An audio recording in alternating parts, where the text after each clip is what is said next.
आज ही Doubtnut app download करें। Doubtnut पर होगा अब आपके सभी मैथ्स, केमिस्ट्री, फिजिक्स और बायोलॉजी डाउट्स का सफाया। बस अपने क्वेश्चन की फोटो खींचो, उसे क्रॉप करो और तुरंत वीडियो सोल्यूशन पाओ। Download now. क्वेश्चन में कॉलम 1 में हमें कुछ कॉम्प्लेक्सेस दिए हैं और कॉलम 2 में उनका हाइब्रिडाइजेशन और ज्योमेट्री दी हुई है। तो हमको मैच करना है जो भी सुटेबल कॉलम 1 से कॉलम 2 का मैच हो सकता है। तो सबसे पहले हमें जो लिगेंड दिया हुआ है वो कॉपर का कॉम्प्लेक्स दिया हुआ है। कॉपर का कॉम्प्लेक्स है जिसमें हमारे पास जो लिगेंड है वो अमोनिया है। CuNH3 4SO4 ये हमारा कॉम्प्लेक्स है। तो सल्फेट आयन पे 2 नेगेटिव चार्ज होता है, तो कॉम्प्लेक्स आयन पे कितना होगा 2 पॉजिटिव, क्योंकि न्यूट्रल है पूरा। अब अमोनिया तो एक न्यूट्रल लिगेंड है, तो 2 पॉजिटिव चार्ज किस पे होगा, कॉपर पे होगा। मतलब हमारे पास यहाँ पर जो कॉपर है वो 2 पॉजिटिव ऑक्सीडेशन स्टेट में है। अब कॉपर जो है उसका एटॉमिक नंबर 29 होता है, और अगर 29 होता है तो हम उसका इलेक्ट्रॉनिक कॉन्फ़िगरेशन देखें कॉपर का, तो उसका इलेक्ट्रॉनिक कॉन्फ़िगरेशन कुछ ऐसा होता है 3d10। अब यहाँ पर 4s1 3d10 इसलिए क्योंकि 4s2 3d9 होता तो उतना स्टेबल नहीं होता। 3d10 एक कम्प्लीटली फिल्ड स्टेबल कॉन्फ़िगरेशन है।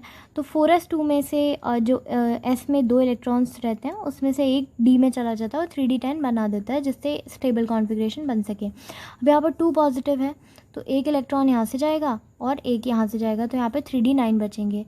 ओके, अब 3d9 बचे, यहाँ पे 9 इलेक्ट्रॉन्स हैं। ओके, ये सारे ही पेयर्ड हैं। यहाँ पर एक सिंगल इलेक्ट्रॉन है, यहाँ पे 4s और 4p जो है ये खाली हैं। ओके, 4s एंड 4p खाली हैं। तो ये जो लास्ट इलेक्ट्रॉन है वो क्या होता है, वो यहाँ पर जो है ट्रांसफ़र हो जाता है 4p में, क्योंकि NH3 एक काफ़ी स्ट्रॉन्ग लिगेंड है तो वो इनर कॉम्प्लेक्स बनाता है। यहाँ पर ट्रांसफ़र हो जाता है ये, और ये जो ये खाली हो जाता है। तो ये खाली हो गया, ये खाली हो गया और ये दोनों खाली हो गए। तो ये जो खाली वाले थे ये अवेलेबल हो जाते हैं हाइब्रिडाइजेशन के लिए, और हमारे पास हाइब्रिडाइजेशन हो जाता है DsP2। और DsP2 क्या है, स्क्वायर प्लेनर। ये जो हाइब्रिडाइजेशन होता है ये स्क्वायर प्लेनर के केस में होता है। अगर sp3 होता तो टेट्राहेड्रल होता। अब ये स्क्वायर प्लेनर है और क्या है DsP2, तो हमारा आंसर यहाँ पे हो जाएगा P, S। अब दूसरा हमें दिया है PT NH3 Cl2, PT NH3 Cl2। अब यहाँ पे क्या है, ये टोटल चार्ज 0 है। क्लोराइड हमारे पास 2 हैं जिन पे एक पे चार्ज होता है -1, तो 2 पे होगा -2। NH3 तो न्यूट्रल है, तो -2 को न्यूट्रल करने के लिए इस पे कितना होगा +2। हमारे पास है प्लैटिनम +2। अब अगर हम इसका आउटर शेल इलेक्ट्रॉनिक कॉन्फ़िगरेशन देखें प्लैटिनम का, तो वो होता है 6s2 5d8। ओके, बट यहाँ पर क्या है 2 पॉजिटिव है, तो 6s में जो 2 इलेक्ट्रॉन है वो 0 हो जाएंगे और यहाँ पे बचेगा 5d8। अब 5d8 है हमारे पास, d में 8 इलेक्ट्रॉन्स हैं, 1 2 3 1 2 5 6 7 और 8। ओके, सो 8 इलेक्ट्रॉन्स हमने फिल कर दिए हैं। अब इस केस में क्या होता है, हमारे पास फ्री आयन का जो कॉन्फ़िगरेशन होता है, जो इलेक्ट्रॉन फिलिंग का पैटर्न होता है वो तो ऐसा होता है, बट जब हमारे पास क्या आते हैं लिगेंड्स आते हैं तो ये T2G और EG लेवल्स में स्प्लिट हो जाता है d orbital. Okay, d orbital की स्प्लिटिंग हो जाती है। स्प्लिटिंग होके क्या होता है, ये डीजनरेट नहीं रह गया। अब यहाँ पर इस तरीके से इलेक्ट्रॉन फिल होंगे, 8 इलेक्ट्रॉन टोटल हैं, तो इस तरीके से हो जाएंगे। अब यहाँ पे क्योंकि प्लेटिनम है, प्लेटिनम एक 5d एलिमेंट है। 5d एलिमेंट्स के केस में जो डेलो होता है, crystal field splitting energy in case of octahedral field, वो बहुत ज़्यादा होती है पेयरिंग एनर्जी के कंपैरिजन में। तो क्या होता है, ये EG के अंदर ही अंदर यहाँ पे पेयरिंग हो जाती है, ये एक खाली हो जाता है। ओके, अब ये D1 जो है वो अवेलेबल हो गया हाइब्रिडाइजेशन के लिए। बाकी आगे वाला मतलब ये 6s तो खाली था ही और 6p भी खाली था, जैसा कि हमने यहाँ पे देखा था। तो यहाँ पे क्या होता है, DsP2 हाइब्रिडाइजेशन अगेन हो जाता है, और DsP2 मतलब स्क्वायर प्लेनर। तो ये भी DsP2 और स्क्वायर प्लेनर है, इसका आंसर भी PS हो जाएगा। अब हम यहाँ पे देखें, यहाँ पर हमको दिया हुआ है K4FeCN6, K4FeCN6। अब अगर हम यहाँ पे देखें, हमारे पास पोटेशियम है, एक पोटेशियम पे +1 चार्ज होता है, 4 पे कितना होगा +4। तो इसको न्यूट्रलाइज करने के लिए इस पर कितना होना चाहिए, -4 होना चाहिए। अब अगर यहाँ पे टोटल चार्ज -4 है, साइनाइड पे -1 होता है और 6 हैं हमारे पास। ओके, सो 6 हैं तो ये 6 माइनस होगा, पर टोटल चार्ज तो -4 है, तो इस पर कितना होना चाहिए, +2। तो हमारे पास Fe+2 है यहाँ पे, Fe+2।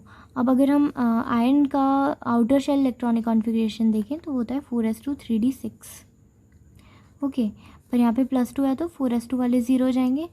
डी ऑर्बिटल में कितने इलेक्ट्रॉन्स हैं, 6।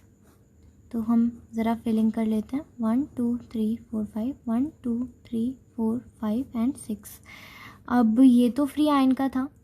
अगर हमारे पास लिगेंड्स हैं तो स्प्लिटिंग होगी T2G एंड DG में, 1 2 3 T2G 6 है। अब क्या है कि यहाँ पर जो CN है, साइनाइड जो है, ये एक बहुत ही ज़्यादा स्ट्रॉन्ग लिगेंड होता है, तो यहाँ पे पेयरिंग हो जाएगी, ये नीचे जाएगा, ये भी नीचे जाएगा, ये दोनों खाली हो जाएंगे। ओके, तो अगर हम यहाँ पे बनाना चाहें कुछ इस तरीके के, हमें मिल जाएगा, ये दोनों खाली हो जाएंगे और आगे 4s और 4p तो है ही खाली, तो हमें यहाँ पर D2sp3 हाइब्रिडाइजेशन मिल जाएगा। ओके, एंड D2sp3 क्या होता है, ऑक्टाहेड्रल। तो यहाँ पर D2sp3 तो दिख नहीं रहा है, पर ऑक्टाहेड्रल है, तो यहाँ पे क्या हो जाएगा, ऑक्टाहेड्रल। अब हम ज़रा ये वाला देख लें, तो यहाँ पे क्या है हमारे पास, Fe H2O होल 6 Cl3। अब Cl3 है मतलब 3 नेगेटिव चार्ज है, तो इस पर कितना होना चाहिए, 3 पॉजिटिव। काउंटर आयन 3 नेगेटिव है तो कॉम्प्लेक्स आयन कितना होगा, 3 पॉजिटिव। अब H2O तो न्यूट्रल है, तो 3 प्लस चार्ज किसका होगा, आयन का। ओके, सो हमारे पास यहाँ पर जो आयन है वो फेरिक के तरह एग्जिस्ट कर रहा है, Fe3 पॉजिटिव के तरह। तो यहाँ पर अगर हम इसका कॉन्फ़िगरेशन लिखें तो सबसे पहले हम आयरन का लिखते हैं, आउटर शेल 4s2 3d6, यहाँ पे 3 पॉजिटिव है, 2 यहाँ से जाएंगे, एक यहाँ से जाएगा, 3d5 बचेगा। अब हम ज़रा यहाँ पे इलेक्ट्रॉन फिलिंग करते हैं, 5 इलेक्ट्रॉन्स हैं, 1 2 3 4 एंड 5।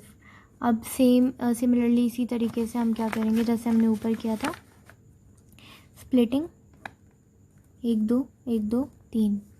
तो यहाँ पे 5 इलेक्ट्रॉन भर देते हैं हम Eg एंड T2G में, Eg एंड T2G। पर यहाँ पर अगर हम देखें हमारे पास जो लिगेंड है वो वाटर है, एंड वाटर इतना स्ट्रॉन्ग लिगेंड नहीं होता है, तो स्ट्रॉन्ग ना होने के कारण यहाँ पे पेयरिंग नहीं हो पाएगी, डी ऑर्बिटल जो है वहाँ पे खाली नहीं हो पाएगा, तो D2sp3 हाइब्रिडाइजेशन नहीं होगा। यहाँ पर आउटर शेल आउटर कॉम्प्लेक्स बनेगा। ओके, आउटर कॉन्फ़िगरेशन वाला कॉम्प्लेक्स बनेगा और उसका हाइब्रिडाइजेशन होगा sp3d2। sp3d2 भी ऑक्टाहेड्रल होता है और D2sp3 भी ऑक्टाहेड्रल होता है, पर यहाँ पर sp3d2 का ऑप्शन है, तो हमारा आंसर क्या हो जाएगा, R, और ऑक्टाहेड्रल Q में लिखा हुआ है, तो R और Q हमारा आंसर हो जाएगा। सो A का आंसर है PS, B भी PS, C Q, D R Q। Class 6 से 12 से लेके नीट, IIT, JEE मेंस और एडवांस के लेवल तक 10 मिलियन से ज़्यादा स्टूडेंट्स का भरोसा।